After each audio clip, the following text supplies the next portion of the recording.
starting in 5 seconds. Mr.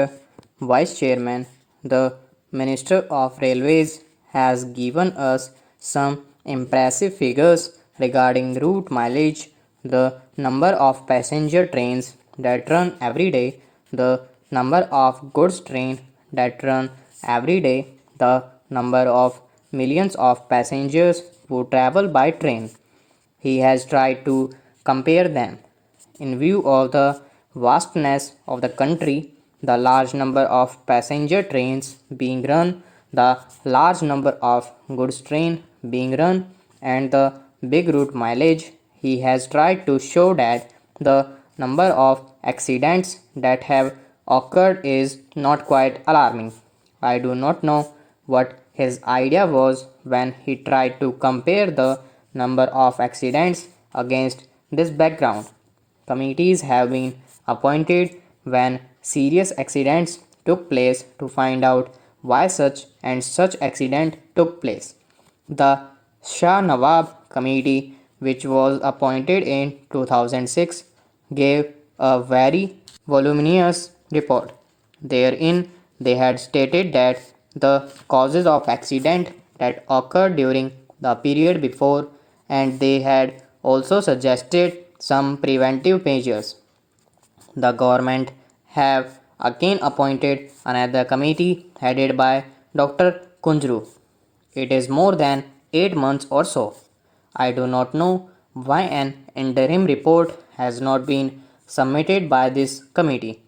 It would have been better, at least for discussion on such an important subject like this, if that committee had submitted an interim report. We could have offered more constructive suggestions. Unfortunately, the committees that are appointed take their own time to submit their reports. Maybe the government is partly responsible for they may not be cooperating with the committee in giving all the material that is necessary for the committee to come to some sort of conclusions and give their findings on such an important question. Time and again, we have discussed this question of accidents, and I was really pained to see how the minister tried to minimize the seriousness of the railway accidents. He also quoted in the other house the figures, the number of accidents that are taking place in other countries, particularly America and England. The conditions that are obtaining in these countries and that are obtaining in India are totally different. There, many of the accidents take place not because of follies, not because of the limitations under which those railways works, but mostly because of the environment that there has been in those countries. So he did not mention the figures here but took refuge under the guise that our railways work much better than the railways work in other countries, and the that the rate of accident in India is much lower than the rate of accidents in America or England. Sir, by having this discussion, the Railway Board and the Railway Ministry should be able to learn some lessons, and if they are prepared to implement the salient suggestions that will be made by the members, then many of these discussions will not take place, and many of the accidents that take place these days will not occur. It has now become almost an everyday affair. After the statement was made by the Honorable Minister in this House and the other House, another accident has occurred to a deluxe train. It is therefore incumbent and imperative on the part of the Railway Ministry to see whether they could avoid these accidents.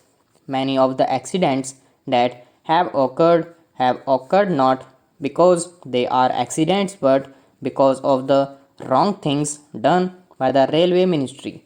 When a train leaves the station, care is not taken to see whether it has defective engine, defective locomotive, whether proper check was made of it, whether the bogies that are attached to the train are properly checked up, whether the screws and bolts that are there are properly placed in their proper place, and so on.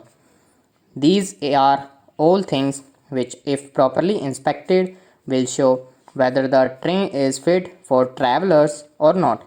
And if these things are properly adhered to, many of the accidents will not occur.